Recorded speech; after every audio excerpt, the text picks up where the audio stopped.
Once upon a time, in the bustling city of Rome, there lived a man named Lucius.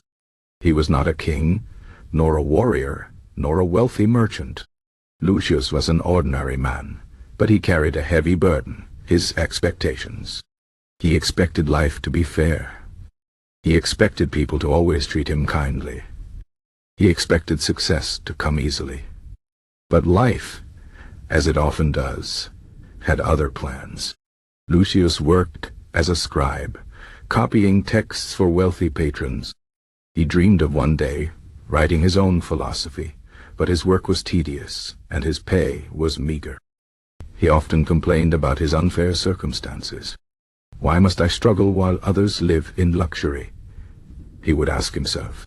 His frustration grew until one day he heard of a philosopher named Seneca, a man who spoke of a way of life called Stoicism. Curious, Lucius sought out Seneca's writings. He read letters, listened to lectures, and slowly the teachings began to change him. Seneca spoke of expectations, how they are the root of much suffering. He taught that we do not control the world, only our own minds. At first, Lucius resisted.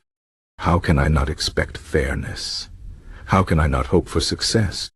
But over time, he began to understand. One evening, after a particularly difficult day at work, Lucius sat by the Tiber River watching the water flow.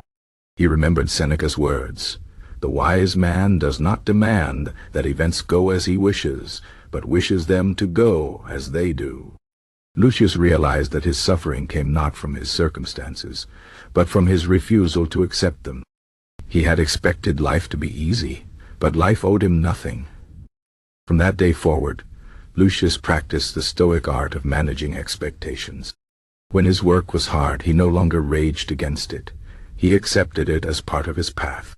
When people treated him poorly, he reminded himself that their actions were beyond his control.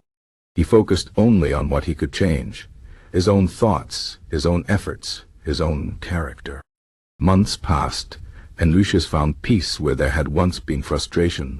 His work did not become easier, but his heart became lighter. One day, a wealthy patron noticed his calm demeanor and asked why he was so untroubled in such a demanding job. Lucius smiled and replied, "I have stopped demanding that the world bend to my will. Instead, I bend my will to the world." The patron was so impressed that he offered Lucius a better position, one with more freedom and respect. Lucius accepted, not because he had expected it, but because he had learned to welcome whatever came his way. The lesson of Lucius is simple but profound.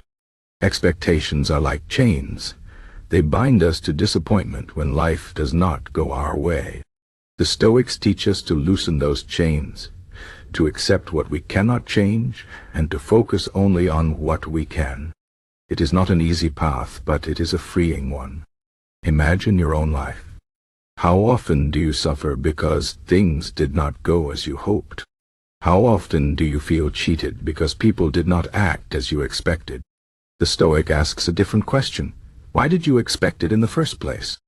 Life is unpredictable. People are flawed. Fortune is fickle. The only true control we have is over our own minds. When we release our demands of how things should be, we find peace in how they are. This does not mean we stop striving or improving.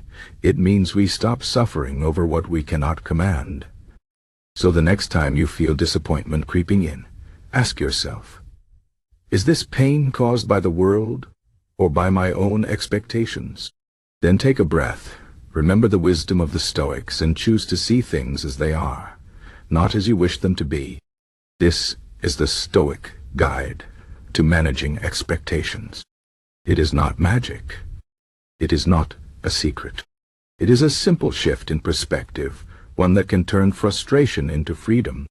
And like Lucius, you may find that when you stop demanding happiness, it finds you anyway.